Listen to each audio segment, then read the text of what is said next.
We are now approaching the Canadian, or Horseshoe Falls. It is approximately 170 feet high, or 52 meters. Its brink is 2,500 feet long, or 760 meters. Here, daredevils have made their bid for fame. The first, in 1901, was a school teacher named Annie Tate. Annie was 63 years old when she went over the falls in a wooden barrel and lived.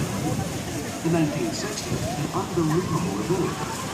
7-year-old boy named Roger Whitford who swept over the falls wearing only a bathing suit and a simple life jacket. It was a miracle that he survived. Roger was rescued almost at this exact spot by a native police boat.